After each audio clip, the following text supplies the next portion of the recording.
Hi friends, ఇవే ఉండవల్లి గుహలు. కొండ ప్రాంతంలో సహజసిద్ధంగా ఏర్పడినటువంటి గుహలు ఎంతో సుందరముగా ఉన్నవి, సహజసిద్ధంగా ఉన్నవి. ఏపీ టూరిజం ఆధ్వర్యంలో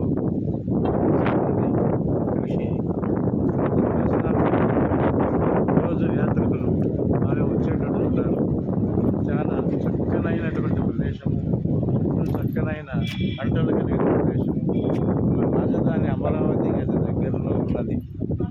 ప్రకృతిలో మిళితమై ఉన్నటువంటి ఈ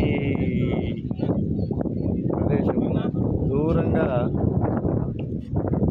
ఆనంద్ సార్ చూపించండి. ఆనంద్ సార్ దూరంగా ఆనంద్ సార్ కొద్దిగా ఆయాసపడుతూ నడుస్తున్నారు. ఇంకా భోజనం తినలేదు.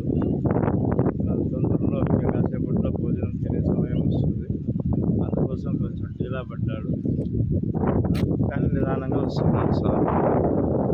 కాబట్టి కొంచెం ఈ ప్రదేశాన్ని చూసి ఆనందించండి. ఎంత పెద్ద కొండ చూడండి. ఇక్కడ ఎక్కువగా పంటలు చాలా ఆనందంగా ఉన్నారు. Thank you. లోపల ఆనందం. ఇప్పుడు మనం ఉండవల్లి గుహల్లోని అనంత పద్మనాభ స్వామి విగ్రహాన్ని చూడబోతున్నాం. అందరూ కూడా చూసి తరించండి. స్వామి ఈ గుహలో గురువై ఉన్నాడు. సరే అండి.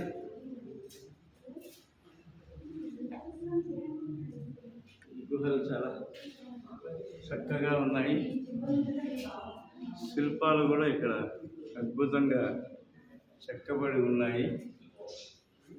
చాలా బాగా ప్రాచీనమైనటువంటి గుహలు. ఇక ఈ గుహల్లోని అనంత పద్మనాభ స్వామి ఉన్నారు.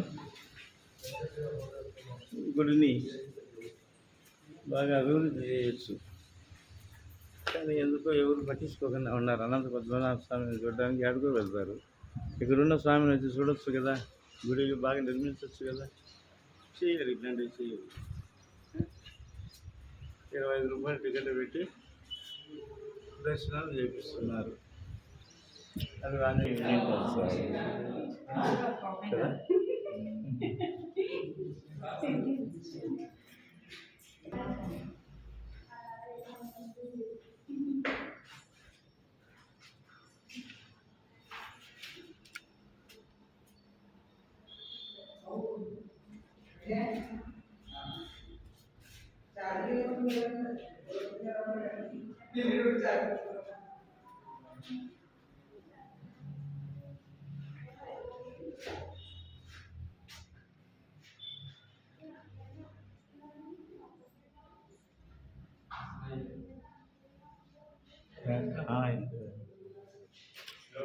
ఫోటో తీయాలి కదా.